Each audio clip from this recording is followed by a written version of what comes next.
अस्सलाम वालेकुम स्टूडेंट। आज जो हमारा लेक्चर होगा वो होगा इलेक्ट्रॉनिक कॉन्फ़िगरेशन। कल हमने एटम और उसके कुछ पार्ट्स के मुतालिक पढ़ा था। आज जो है हम उसमें मौजूद इलेक्ट्रॉन्स के मुतालिक देखेंगे।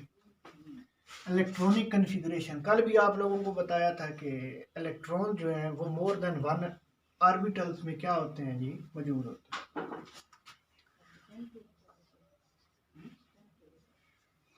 ये जो डिफरेंट शेल्स हैं इनको पहले देख लेते हैं। के, एल, एम और एन मोस्टली जो है हमारी इन्हीं से पाला पड़ता है और इन्हीं को हम जो है चेक करते हैं जी। अब के शेल जो है ये बिल्कुल न्यूक्लियस के करीब पड़ा हुआ है और इसकी जो इलेक्ट्रॉन कैपेसिटी है वो है 2। एल जो है इसमें 8 इलेक्ट्रॉन होते हैं, एम जो है इसमें 18 और एन में 32, यानी शेल नंबर्स ऑफ इलेक्ट्रॉन।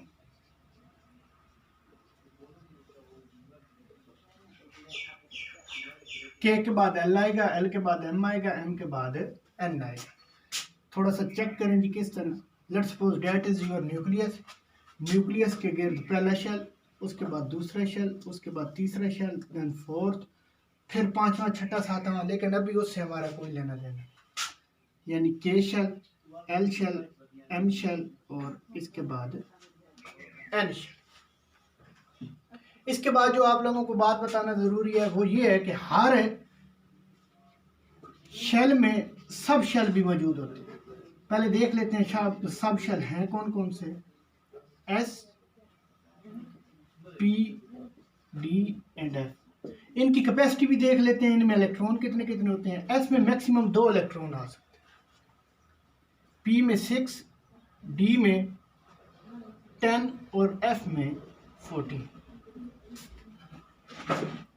अब ये चेक करना है कि हर शेल में कौन कौन सा सब शेल मौजूद होगा। अब जितनी जितनी कैपेसिटी है उतने उतने ही उनके अंदर क्या आएंगे कि सब शेल भी मौजूद होंगे। चेक करें जी, के, एल, एम और एन। ये जो आपका के शेल है it having only S sub shell. इसके बाद जो एल है इसमें होंगे एस और पी। जो एम है इसमें एस, पी और डी। और जो एन है इसमें एस, पी, डी और एफ।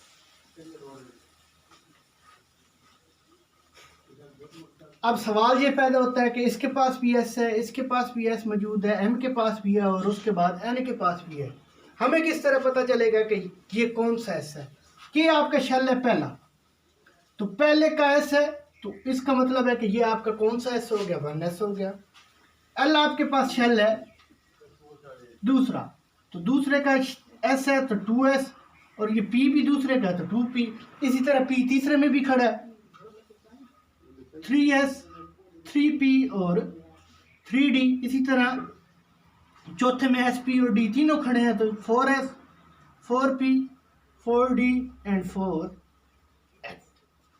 थोड़ी सी अपनी बात को दोबारा रिपीट करूंगा कि आपके पास जो इलेक्ट्रॉन्स हैं वो डिफरेंट एनर्जी लेवल, जिन्हें आप शेल ऑर्बिटल कहते हो, उनमें मौजूद होते हैं जी। पहला आपका जो एनर्जी लेवल है वो है के की जो इलेक्ट्रॉन्स की कैपेसिटी है वो है 2। इसके बाद एल है, एल में 8। इसके बाद एम है, एम में 18 इलेक्ट्रॉन्स आ सकते हैं। इसके बाद एन है, एन में कितने आ सकते हैं जी, 32। अब हर शेल में मजीद आगे सब शेल्स मौजूद होते हैं। तो पहला जो है आपके सब शेल है वो एस है, उसके बाद पी है, डी और एफ। एस की जो मैक्सिमम कैपेसिटी है वो है 2 इलेक्ट्रॉन। पी की जो है मैक्सिमम कितने इलेक्ट्रॉन आ सकते हैं, 6। डी की जो है उसमें 10 और एफ में कितने आ सकते हैं जी, 14। अब थोड़ा सा चेक कर लेते हैं कि हर शेल में कौन कौन सा सब शेल होगा। जो आपका के है उसमें ओनली 1 सब शेल है और वो कौन सा है जी, एस है। इसके बाद एल है, एल में 2 सब शेल है, एक एस और दूसरा पी। इसके बाद एम है, एम में 3 सब शेल होते हैं, एस, पी और डी। इसके बाद एन है, एन में एस, पी, डी और एफ। अब जो क्वेश्चन बनता है वो ये है कि हर एक के पास एस भी मौजूद है, अगलों में पी भी मौजूद है, उसके बाद डी और एफ आना शुरू हो जाता है। तो कैसे पता चलेगा कि एस कौन सा है, पी कौन सा है, डी कौन सा और एफ कौन सा है? तो पहले के एस को 1s कहेंगे, दूसरे के एस को 2s कहेंगे, तीसरे के एस को 3s और चौथे के एस को 4s, पांचवा होगा तो 5s, छठा होगा तो ETC, इसी तरह चलता रहेगा। इसके बाद जाते हैं पी पे, तो पहले में पी है नहीं लेकिन दूसरे में है, तो दूसरे के पी को 2p, तीसरे के पी को 3p, चौथे के पी को 4p। इसके बाद डी है, दूसरे में डी होता नहीं तो तीसरे में होगा तो 3d, 4d। इसके बाद एफ है तो 4f, 4f हो जाएगा। अब थोड़ा सा चेक करते हैं, जो हमने इधर बात कही है कि के में 2 इलेक्ट्रॉन आते हैं, एल में 8 आते हैं, एम में 18 और एन में 32, तो किस तरह आ रहे हैं जी? ये जरा चेक कर लें जी।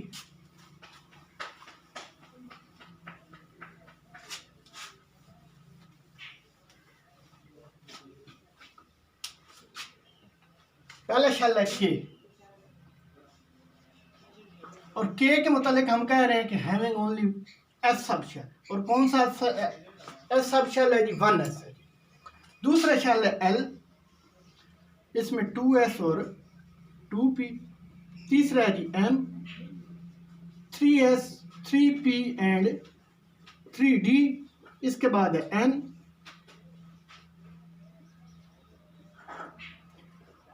4s, 4p, 4d and 4।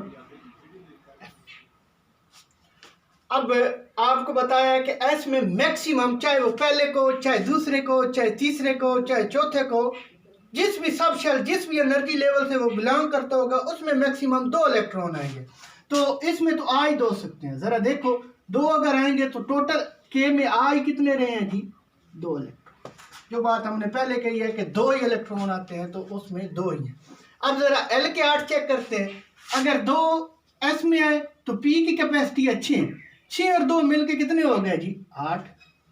अगर 2 पी में एस में आए, 6 पी में आए, और डी की कैपेसिटी हमने बताई है 10, तो 10 आएंगे तो 2 और 6 8, 8 और 10 कितने हो गए? 18।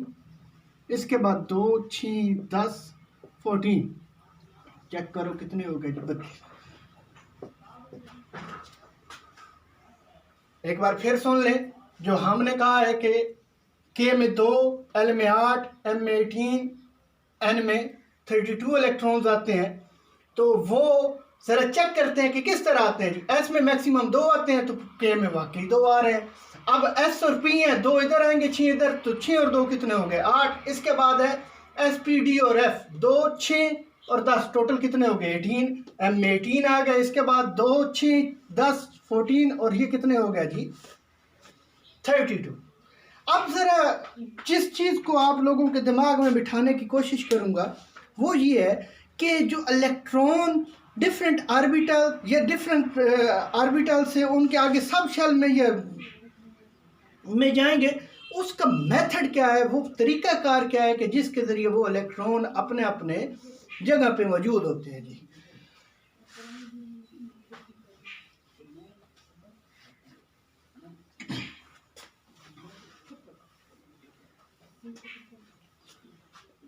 एक बात आप लोगों ने अपने दिमाग में रखनी है कि इलेक्ट्रॉन हमेशा उस ऑर्बिटल में पहले जाएंगे, उस शेल या सब शेल में पहले जाएंगे जिसकी एनर्जी कम होगी। जिसकी एनर्जी ज़्यादा होगी वो बाद में फिल होगी। 1s, 2s and 2p, 3s, 3p and 3d, 4s, 4p, 4d, 4f। एक पैटर्न बनाने जा रहा हूँ जी, इसको आप लोगों ने फॉलो कर लेना है।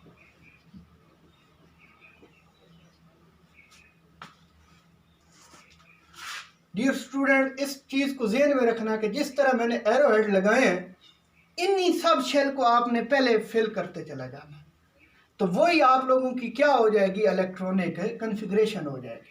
तो चेक करते हैं जी। सबसे पहला एलिमेंट है हमारे पास हाइड्रोजन, एटॉमिक नंबर है 1। एटॉमिक नंबर 1 होने से क्या मुराद है कि उसके पास एक ही इलेक्ट्रॉन मौजूद है। अब अगर एक इलेक्ट्रॉन मौजूद है तो पहला एरोहेड तो ये हमारा, तो इलेक्ट्रॉनिक कॉन्फ़िगरेशन इसकी क्या बनेगी। अब मैं क्या लिखूंगा जी, 1s। एस में कितने इलेक्ट्रॉन है जी, एक, तो इसे क्या बोलेंगे 1s1। क्या बोलेंगे 1s1। इसके बाद अगला है हीलियम। हीलियम में कितने इलेक्ट्रॉन्स होते, एटॉमिक नंबर 2 है, तो 2 से क्या मुराद है कि उसके पास इलेक्ट्रॉन भी कितने हैं जी, 2। तो 2 के 2 कहाँ चले जाएंगे, 1s में, तो दोनों 1s में चले गए। तो 1s इलेक्ट्रॉन कितने मौजूद हैं, 2, तो 1s2 बोल देंगे। इसके बाद है आपका लिथियम। लिथियम का एटॉमिक नंबर 3 है। एटॉमिक नंबर 3 से क्या मुराद है कि इलेक्ट्रॉन कितने हैं, 3। 2 तो चले गए 1s में, अब तीसरा इलेक्ट्रॉन कहाँ जाएगा, 2s में। किस तरह लिखेंगे, 1s2 2s1। इसके बाद लिथियम के बाद है आपका beryllium, atomic number 4। Atomic number 4 से क्या मुराद है कि उसके पास टोटल कितने इलेक्ट्रॉन्स हैं जी, 4 इलेक्ट्रॉन। 2 1s में चले गए, 2 कहाँ पे चले गए, 2s में। 1s2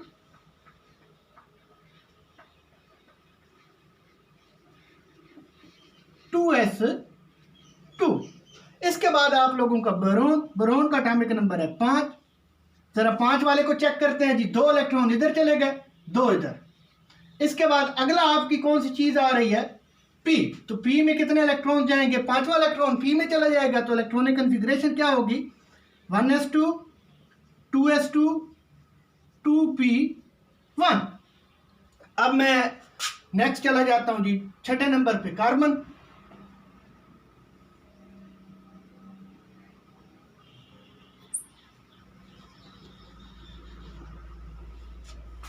एटॉमिक नंबर 6 है, तो क्या मुराद है कि टोटल इलेक्ट्रॉन कितने हैं जी, 6 इलेक्ट्रॉन। 2 चले जाएंगे 1s में। उसके बाद अगला हेरोल्ड s 2s पे, तो 2 इधर चले जाएंगे, 2 और 2 4, और 2 इलेक्ट्रॉन कहाँ चले जाएंगे,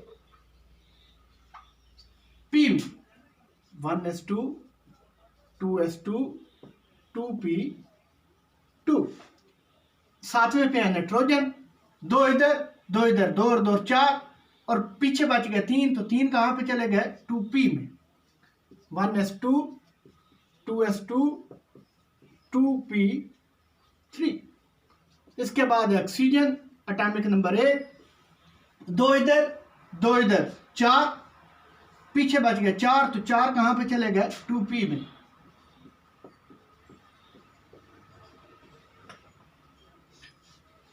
इसी पैटर्न पे ये सारे के सारे जो एलिमेंट्स हैं उनकी इलेक्ट्रॉनिक कॉन्फ़िगरेशन हम बना सकते हैं। फिर सुन लें कि ये जो पैटर्न जिस पे मैंने एरो हेड लगाए हैं,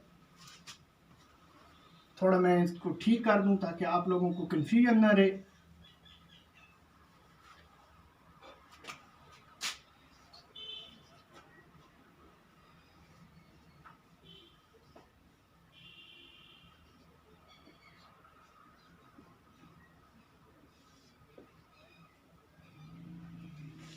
इस चीज़ को आपने ज़हन में रखना है कि जिस तरीके से मैंने ये तीर के निशान लगाए हैं, इसी पैटर्न पे आपने सभी के सभी सब शेल्स को फिल करते जाना है, और आपको आपके एलिमेंट्स की क्या है जी, इलेक्ट्रॉनिक कॉन्फ़िगरेशन मिल जाएगी। ठीक है जी, ये लेक्चर यहीं तक काफ़ी रहेगा। इसके बाद जो हम लोगों का नेक्स्ट लेक्चर होगा वो डिफरेंट कैलकुलेशन है, उनको चेक करेंगे। वो इंशाल्लाह मैं कोशिश करूंगा कि आज या कल वो भी लेक्चर अपने यूट्यूब चैनल पे अपलोड कर दूंगा। आपसे बस एक ही रिक्वेस्ट है कि मेरे चैनल को सब्सक्राइब करें और बेल के आइकॉन को क्लिक करें। Thank you.